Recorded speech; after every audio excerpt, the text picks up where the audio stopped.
ఇవాళ కల్వకుంట్ల కుటుంబం బీఆర్ఎస్ పార్టీలో ఒక కలహాలు ఆధిపత్యం, రాజకీయ ఆధిపత్యం ప్రారంభమైంది. కవిత లేఖ ద్వారానే బీఆర్ఎస్ పార్టీలో ముసలం ఏ రకంగా ఉందనేది బయటపెట్టాల్సింది తన కూతురే బయటపెట్టింది. కాబట్టి ఆ దేవుడు వెనక దయ్యం అంటే ఎవరోను కూడా బయటికి వ్యక్తపరచాల్సిన అవసరం ఉంది. సొంత చెల్లెనే ఓర్వలేక బయటికి పంపే ప్రయత్నంలో కేటీఆర్ ఉన్నారు. కాబట్టి అంతిమంగా తెలంగాణలో ఆ పార్టీకి ఇక నూకలు చెల్లినట్లే. ఇక బీఆర్ఎస్ పార్టీ తెలంగాణలో భవిష్యత్తులో ఉండదేమో అని సంకేతాలు కూడా మనందరికీ కనపడుతూనే ఉన్నాయి. ఒకవైపు బీఆర్ఎస్ పార్టీ బీజేపీకి కలిసి భవిష్యత్తులో బీజేపీతోనే తన రాజకీయ ప్రయాణం ఉండబోతుందనేది కూడా అనుమానాలు ఉన్నాయి. కాబట్టి కేటీఆర్ అనేటోడు నీతులు మాట్లాడేటోడు, రోజు ప్రభుత్వం పైన మాట్లాడి విషం కక్కుతున్నటువంటి కేటీఆర్ ఫస్ట్ నీ ఇంట్లో ఉన్నటువంటి లుకలుకని సర్ది చేసుకోవాల్సిన అవసరం ఉంది.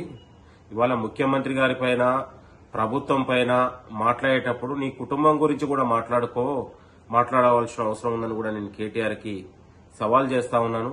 ఎప్పుడో జరిగిపోయినటువంటి కేసును నేషనల్ హెరాల్డ్ కేసులో ముఖ్యమంత్రి గారి పేరు ఉందని, అది రాష్ట్రానికి దురదృష్టకరమని మాట్లాడడాన్ని తక్షణం వెనక్కి తీసుకోవాలి. ముఖ్యమంత్రి గారికి కూడా క్షమాపణ చెప్పాలని కూడా మేము కోరుతా ఉన్నాం. నేషనల్ హెరాల్డ్ కేసులో ముఖ్యమంత్రి గారికి సంబంధం లేదు. అది ఎప్పుడో జరిగిపోయినటువంటి కేసు. ఇవాళ బీజేపీ పార్టీ ఈడీలను, సీబీఐని తన చెప్పు చేతుల్లో పెట్టుకుని ప్రతిపక్షాల గొంతు నొక్కే ప్రయత్నం జరుగుతూ ఉంది. కాబట్టి ఇది ప్రజాస్వామ్య స్ఫూర్తికి విరుద్ధంగా భావించాల్సిందిగా కోరుతా ఉన్నాం. ఏది ఏమైనా కేటీఆర్ లాంటి ఒక విష పురుగు తెలంగాణకు పట్టినటువంటి శనిగా మనం భావించాల్సిందిగా కోరుతూ, ఇవాళ సొంత చెల్లెని ఓర్వలేనోడు ఇవాళ నీతులు మాట్లాడే ప్రయత్నం జరుగుతూ ఉంది. కాళేశ్వర్ కమిషన్ కు, టీసీ ఘోష్ కమిషన్ ముందుకు మీ బావని, మీ అయ్యను హాజరుపరిచే ప్రయత్నం కూడా చేయాల్సిందిగా కోరుతూ, కాళేశ్వరం పైన నిజాలు ప్రజలకు వెల్లడించాల్సిన అవసరం ఉంది.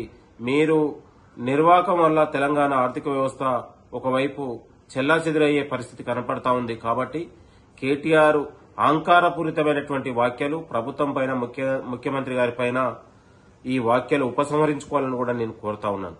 Thank you.